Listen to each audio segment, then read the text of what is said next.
ரிஷபராசியில் பிறந்தவங்களுக்கு இந்த தமிழ் பராபவ வருஷம் எப்படி இருக்கும், இதுதான் நம்ம மெயினாக பார்க்குறோம்.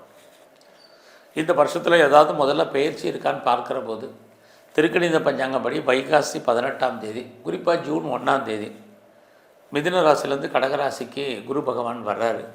அங்கே அவர் வர்றாரு, வக்கரமாகறாரு, வக்கர நிவர்த்தி ஆகிறாரு, எல்லாமா இந்த வருஷம் மாறி மாறி வந்துட்டுருக்காரு.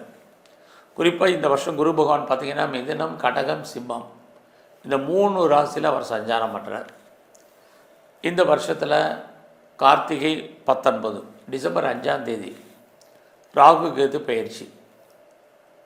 ஆக குரு ராகு கேது இந்த பயிற்சிகள் இந்த தமிழ் வருஷத்தில் இருக்குது. அடுத்தபடியாக இந்த வருஷம் மீன ராசியில் சனி பகவான் இருக்கார்.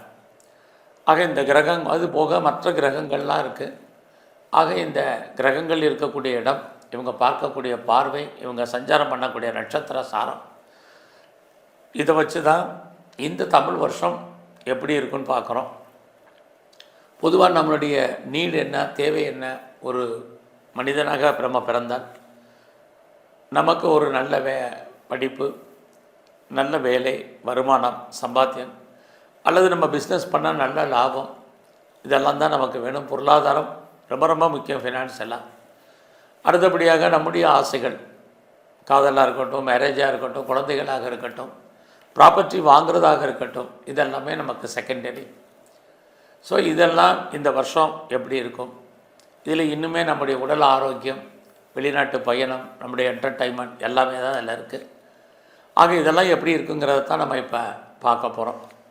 அப்படி பார்க்குற போது இந்த வருஷம் வைகாசி வரைக்கும் உங்களுக்கு ஃபினான்சியலாக பெரிய கிரைசஸ் இல்லை. ஏன்னா அதுக்கப்புறம் குரு பகவான் உங்களுடைய ராசிக்கு 3ஆம் இடத்துக்கு வந்துடுவார்.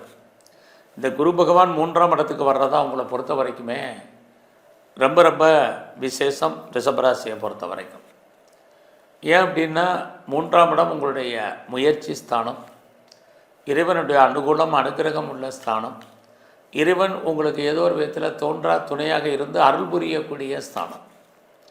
ஆக அந்த இடத்துக்கு குரு பகவான் வர்றது ரொம்ப ரொம்ப விசேஷம். நீங்கள் எடுக்கக்கூடிய முயற்சிகள் சக்ஸஸ் ஆகும். உங்களுடைய எண்ணங்கள், சிந்தனைகள் செயலாக்கம் பெறும். வாழ்க்கையில் நீங்கள் எதிர்பாராத சில நிகழ்வுகள் உங்களுக்கு நடப்பதற்கான வாய்ப்பு அத்தனையும் உண்டு.